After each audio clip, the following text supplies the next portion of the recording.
Oi, crianças! Vamos lá, vamos continuar com o nosso vídeo de hoje.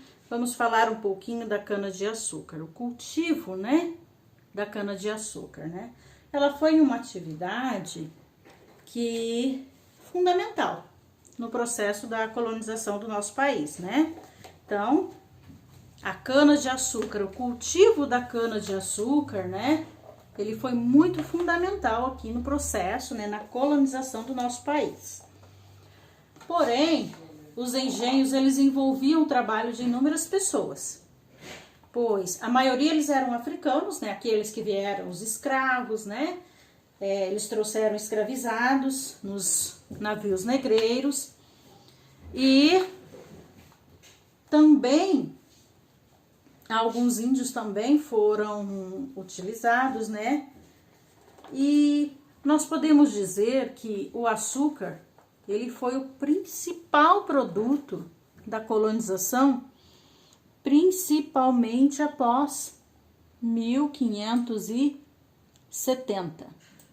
Então, o açúcar, ele foi o principal produto da colonização, tá? Para a colonização do Brasil, o essencial, o principal ali foi o açúcar. Embora as capitanias de Pernambuco e a da Bahia acumulassem algumas vantagens, nessa produção de açúcar. Outras capitanias também foram utilizadas para esse sistema, Lembra que foram divididas as capitanias? Então, as de Pernambuco e da Bahia tinham aquelas vantagens, na produção. Outras também foram utilizadas, utilizando esse mesmo sistema. Observem aqui, ó. Quais eram as etapas da produção de açúcar nos engenhos? Quais eram, ó? Primeiro, açúcar era plantada. A cana de açúcar era plantada, Então, eles plantavam a cana, cultivava, cortava e carregava até lá nas moendas. Moendas é aquela que eu mostrei para vocês, onde o gado puxava, Por quem era feito isso? Por quem que era plantado? A cana, ela era cultivada, ela era cortada e ela era carregada. Pelos trabalhadores que aqui eram escravizados, tá? Aí, lá nas moendas, movidas por escravizados também, porque às vezes, quando não eram os animais, eles colocavam os escravos para puxar a moenda. Aquele espaço que eu mostrei lá para vocês, quando não eram os animais, eram as pessoas escravizadas que puxavam. Ou, então essas moedas eram movidas por escravos ou por os animais de tração, como o boi, E a cana, ela era esmagada ali, e o seu caldo era retirado, conforme eu expliquei lá no outro videozinho anterior. Então, a cana era esmagada e o caldo dela era retirado.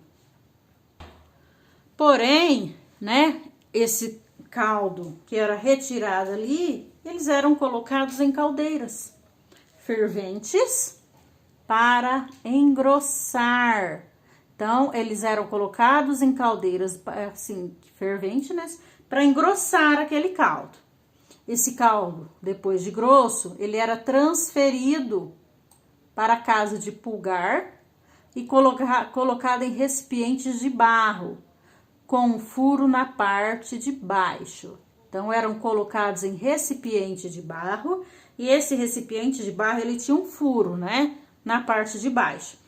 E escorria a água que havia no caldo, tá? Então, nesse furo aqui, escorria a água que ainda tinha lá naquele caldo. Aí, o que acontecia? O caldo, ele ficava nesse local até 5 dias. Aquele caldo retirado aqui da cana, ele era ferventado, Depois que ele ficava grosso, ele era colocado em um recipiente, de barro. E nesse recipiente tinha um furinho embaixo. Então, o caldo que ainda sobrava ali, que estava a mais, ele ia escorrendo, tá? ficava aquele pouquinho de água, ele escorria por aquele buraquinho. Então, o caldo ficava nesse local até 5 dias. E depois? Depois, formava assim bloco de açúcar de cor amarelada. Esses blocos, eles eram enviados para a Europa. E lá, eles conseguiam refiná-los e aí eles vendiam. Então, vamos lá. Primeiro, como que era o processo? Cultivava a cana era plantada, a cana era cultivada, a cana era cortada e depois pelos escravos carregada até os engenhos. Lá, quando eles não utilizavam os escravos, eles utilizavam os animais nas moendas, né? Para esmagar a cana. Depois disso, de esmagado, eles colocavam eles colocavam em recipientes para ferver, né? Para engrossar aquele caldo. E depois eles transferiam para recipientes de barro, né? Que tinha uma partezinha com o buraquinho embaixo, tá? E ali escorria a água que ainda tinha sobrado daquele caldo lá. Depois ficava ali até 5 dias. Depois de 5 dias, ele formava-se um bloco de açúcar, de cor amarelada, né? Tipo a rapadura, né? Uma coisa assim, um blocão de açúcar, de uma cor bem amarelada. E esses blocos que eles pegavam ali depois, né? Eles enviavam para a Europa. Lá eles conseguiam refinar e vender. Então, esse era um processo que acontecia nos engenhos de açúcar, tá? Aqui nós temos um relato escrito no século XVI por um funcionário português, né? Pero de Magalhães Gândavo. Além das plantas que produzem de si estas frutas e mantimentos que na terra se comem, há outras de que os moradores fazem suas fazendas. Convém saber, muitas canas de açúcar e algodões, que é a principal fazenda que há nestas partes, de que todos se ajuntam e fazem muito proveito em cada uma dessas capitanias, especialmente na de Pernambuco, que são feitos perto de 30 engenhos, e na Baía de Salvador quase outros tantos, donde se tira cada ano grande quantidade de açúcares e se dá infinito algodão, e mais sem comparação que em nenhuma das outras. Esse foi escrito pelo funcionário, né, Pero de Magalhães.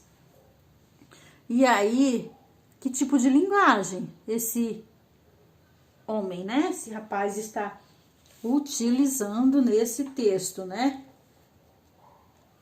Vocês acham que é uma linguagem diferente? Por quê? Do que Pero de Magalhães Gândavo está falando no seu relato? O que ele está comentando aqui nesse relato? Eu vou dar uma dica aqui para vocês. Ele fala sobre o quê? A produção de algodão e açúcar. Na onde? Em colônias brasileiras. O autor cita 2 lugares no Brasil. De qual região? Em qual região ficam esses lugares? Aqui ele cita Bahia e Salvador. De qual região esses lugares aqui? Isso aqui vocês sabem na ponta da língua, né?